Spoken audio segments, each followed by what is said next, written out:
Welcome to another episode of the Human-Centered Leadership Podcast, where I interviewed incredible leaders from around the world, people who I believe are at the very top end of their game as leaders in their specialist areas, but also people who live and breathe emotional intelligence. And this is what this show is all about. It's about helping other leaders understand what the practicalities of emotional intelligence are all about and how they can implement that into their work, into their lives, and into the relationships that they build.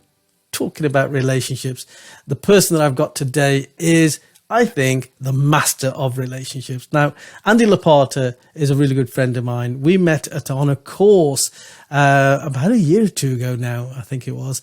And we got chatting, and I was fascinated by Andy. I really was. And he's a thoroughly decent guy, all told as well. Let me just tell you, I have to read some stuff off about Andy because he is at the very top end of his game. He's a specialist in professional relationships and networking for over 20 years. He's had a business in that area. Financial Times in the United Kingdom describes him as one of Europe's leading business networking strategists. Now, that's some accolade.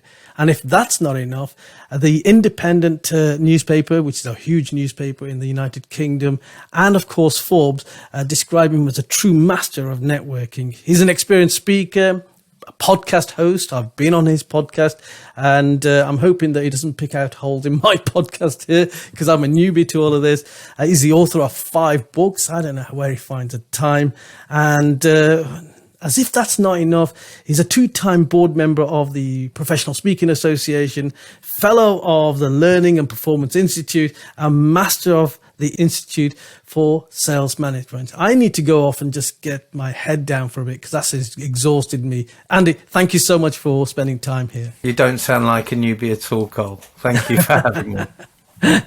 It's an absolute pleasure having you on this podcast. You know what, Andy, when I thought about having a podcast based around emotional intelligence, or what I call human-centered leadership, you were one of the very first people I thought about, because fundamentally what emotional intelligence is all about is about the ability to build deep relationships. And I always have regarded you, ever since we met, as an expert in relationships. When people come to you asking for guidance on networking or professional relationship building, what are the key aspects that you think are so important to building those networking relationships going forward? It's a big question because there's so many different facets to it. If I was sort of to give the headlines, I would say you need to find the right balance between being strategic and being relatable and personable. To expand on that a little bit more, there's no point in developing professional relationships to help you in your role or in your career if they're not with the right people who are going to help to move you forward. Or let me rephrase that, if the right people are not within that network. So you need to be strategic and understand where the gaps are in your network and make sure you reached out to those people and connect with them. But also you need to be relatable. You need to have a relationship mindset, which means you may connect with someone with whom there's nothing obvious strategically as to why you should connect, but you just get on with them. I think you and I actually probably quite a good example of that. We didn't meet each other and go, oh my God, I could use that person. We just clicked. Absolutely. And actually, yes, you've been on my podcast. You've now invited me onto yours.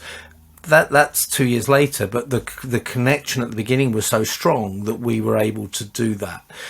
So I think getting that balance between strategic thinking and relationship thinking is really key. Some people are too strategically minded, and as a result, their networks shrink because people see them as manipulators and users. Some people are too relationship focused, which means they build a great network of people who love them, but nobody knows what to do for them, and they might not have the right people in the network in the first place. So you've got to get that balance. So that would be the first thing. The second is that when you have that right balance, it's no point just connecting with someone, exchanging a business card, connecting on LinkedIn, having one conversation and thinking, well, they're in my network now. My business strapline for a long time has been connecting is not enough, because it's about the relationship that you build. So The second thing that I would emphasize is the importance of taking people on a journey with you to the heart of your network. We tend to see networks as a binary thing. You're in my network or you're out of my network, when in fact your network is made up of people on that journey with you. Some people have just entered, and if you never follow up with them and never talk again, they'll leave again soon and you'll be strangers again. Others will be right at the heart of it. You wouldn't even think of them anymore as professional connections, even if that's how you met. They are your friends. And there's various levels on that way. I have a model for 7 stages. So part of the goal is to move people to the next stage and deepen the relationship. And then I think the third thing I would say is that once you have the right relationships with the right people, they're at the right depths, that they like you, they want to help you, you need to be able to ask for your help. So you've got to be able to leverage those relationships. Again, that might sound cold, but it's all about mindset. Again, if I can use us as an example, if I came to you and asked you for something, you would be happy to give it and it would give you pleasure, because you also know that if you came to me and asked for something, I'd be happy to do it. And if I asked for you and you help me, I wouldn't expect you to expect reciprocation. I would want to reciprocate, but it would be where it's relevant. But it may well be that I then help someone else and they help you. So, see the network as a much bigger thing than 2 individuals. And if you have an attitude of abundance, of helping as many people as you can balance that with an attitude of being willing to ask for help and seeing it as an okay thing to do. And that's made me smile, because I think that was the thing that really connected us, this attitude of abundance, this attitude of wanting to help other people. And you're absolutely right. The moment you and I met, there was no sort of strategy behind it whatsoever. It was, I really like this guy and he speaks from the same hymn sheet, if you like, that I come from, and we got on so well. And I just loved your values. And I have a saying that I connect with like-minded people, but I only ever truly deeply connect with like-valued people. So values sit at the very core of everything that I do, and I look for those values being oozing out of that individuals, because we demonstrate our values an awful lot. Andy, I'm trying to unpick a lot of what you said, and there's so much value in what you've just said there. So I'm just going to try and pick on one of those things, and it's that whole law of reciprocity that people very often talk about. And when you're doing something for somebody else without any expectation of it coming back to you, eventually it does come back to you. And I think you're a big believer in that, aren't you? I think I would have said it anyway, but it's probably front of mind the week we're recording this, because I had a guest on my own podcast this week, and one of the things that impacted me the most was how he talked about reciprocity. I was particularly asking him about how you handle it when some people want to refer back and others don't. He talked about some people have a reciprocity reflex, where as soon as you give to them, they want to give back straight away, get it done with. Whereas others will take a lot more time and be more considered. I think reciprocity is a very dangerous area. I think it's a very important one, but it's a very dangerous one, because if we expect reciprocity, then we've got a problem, because we're diminishing the potential for mutual support or support and referrals to go around. So, for example, if I had a key contact that you needed an introduction to, but you weren't in a position to help me, if you went purely by reciprocity, you wouldn't ask me, because you couldn't reciprocate. And that means that opportunity to help you has gone. So if we take this view of a network as an organism with many, many different actors within it, then it's not about whether you can help me in that moment or even in the future at any point. It's about whether you would if you could. I like that. The other thing about it is that I don't expect you, and I mentioned this in my previous answer, I don't necessarily expect you to reciprocate. But if you are surrounding yourselves with the right type of people, and I love that like-valued phrase, I was going there as you were heading towards it. And I was like, damn, he's got it already. I'm still going to blog you, but I'm going to credit you for it. But if you take that like-valued phrase, if you surround yourselves with like-valued people, that means you don't expect reciprocity, but they take on what I call the burden of reciprocity themselves. You don't impose it, they accept the burden of reciprocity. But again, if they can't reciprocate, what I don't want is just, like I know people who pay a commission. Other speakers will pay a commission for speaking, and that alleviates them of that burden. Whereas actually, if they're charging the same amount of me, I'm only getting 10% or 20% of what I earn doing what I love. So that's not really going to make a big impact on my business. So actually, just developing the relationship over a period of time could be a lot more fruitful. I absolutely agree. I find this whole area fascinating. And there's something that you've said there, Andy, that I've never really actually thought about before, that a lot of the time people don't ask for help because they feel that they have to reciprocate, but they feel that they cannot reciprocate. They don't have that within their power in that moment. But I love what you said after that, that it is about if they could, they would. And it's almost coming back to the values again, isn't it?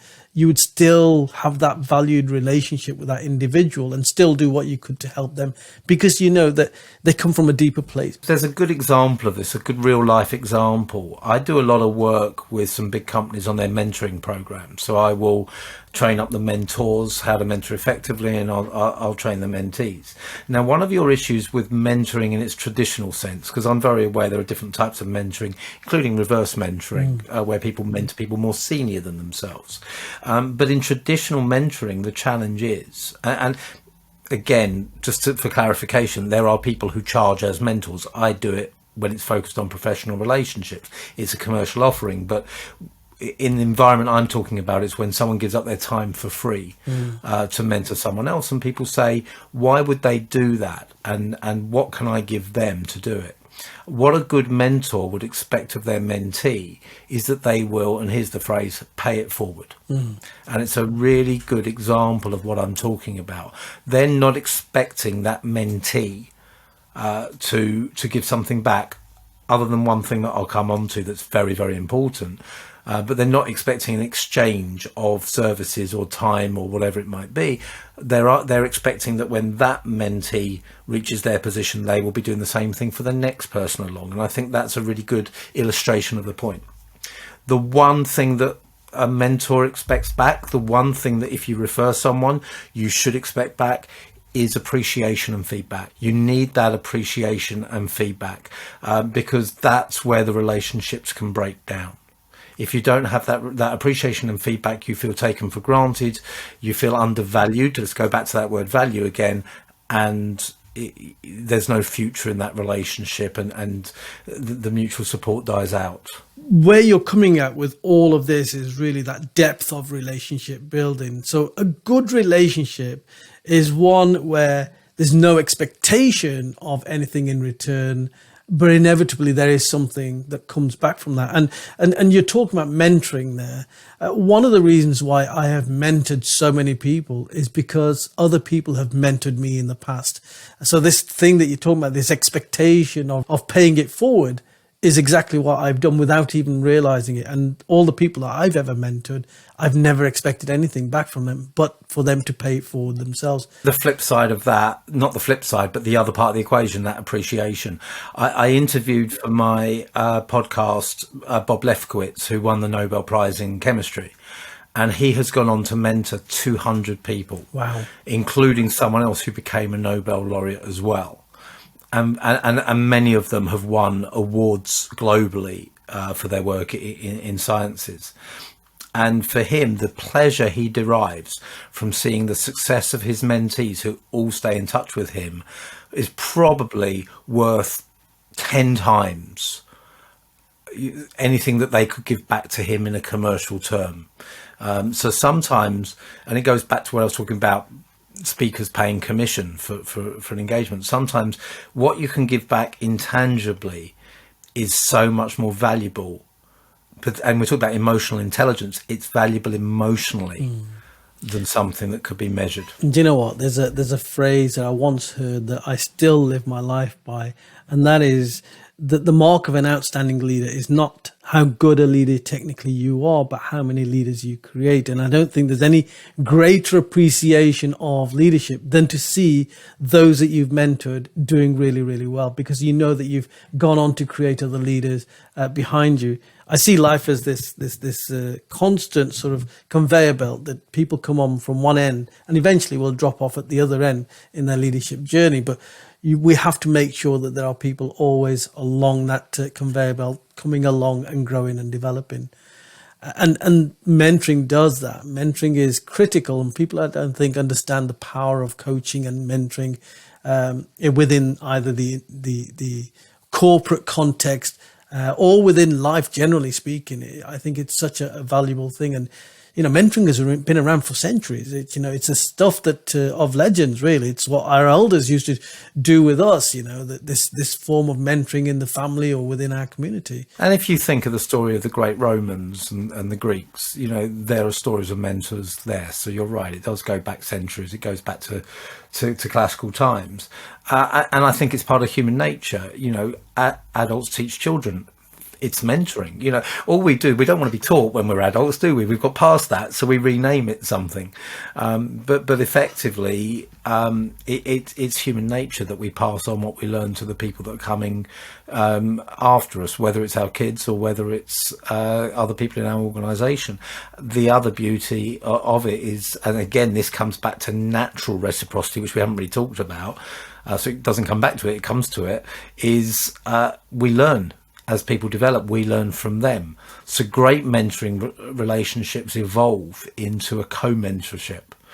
And that's a natural reciprocity, which is, again, so much more powerful than a commercial arrangement. Absolutely. Having said that, I do still charge. You've been involved in the whole building professional relationships for over 20 years now, and particularly in networking. One of the things that I hear about in networking an awful lot, and I guess I'm also within that. I'm not really a networking person in terms of I don't go to networking events.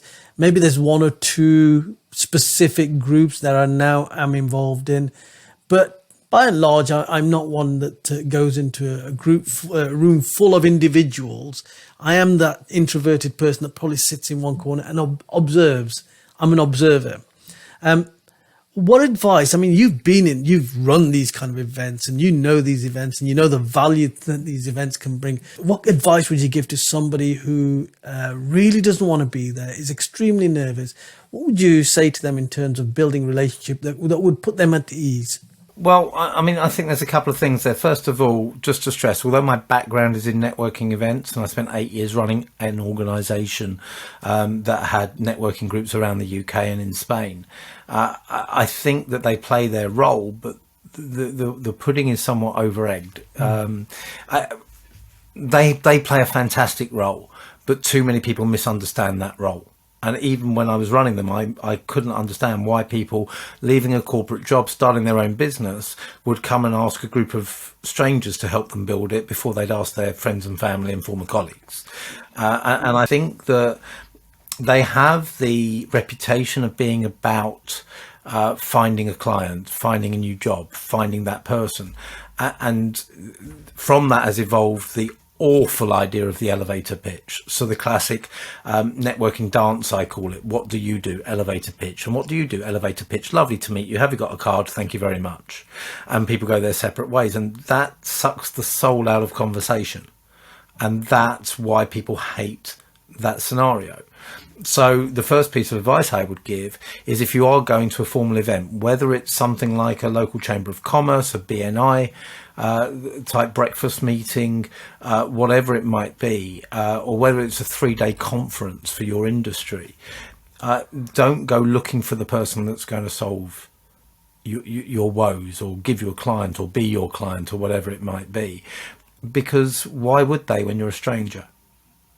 Go with the view of finding people who will no longer be strangers, who will go on that journey that I talked about earlier into the heart of your network, to the point where you won't need to ask them for help because they'll be offering it. If they're your advocates, which is stage 6 on my 7 stages of professional relationship, you won't even need to ask. They'll be looking for you all the time. You just need patience.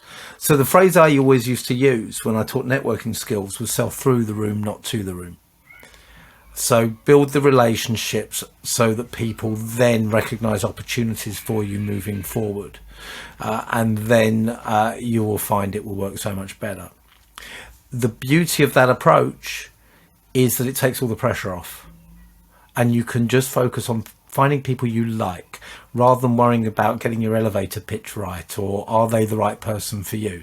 Just find people who you like, who you get on with.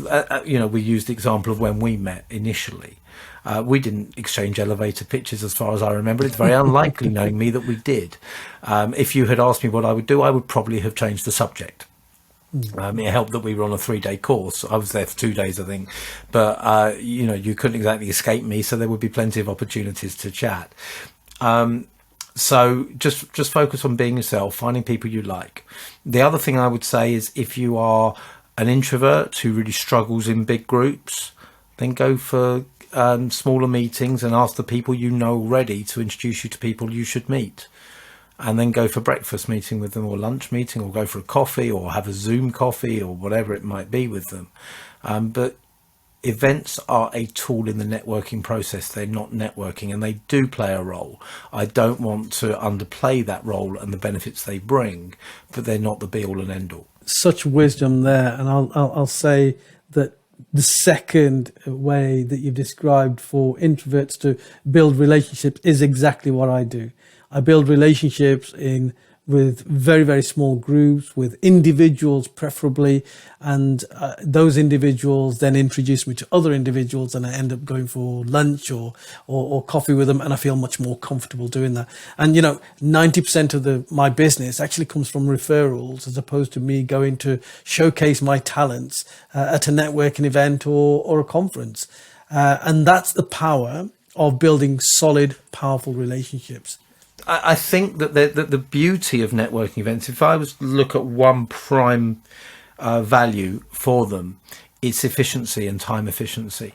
Because the process that you've just described, it's very difficult to do that with a larger group of people, and it really depends on where you want your network to be.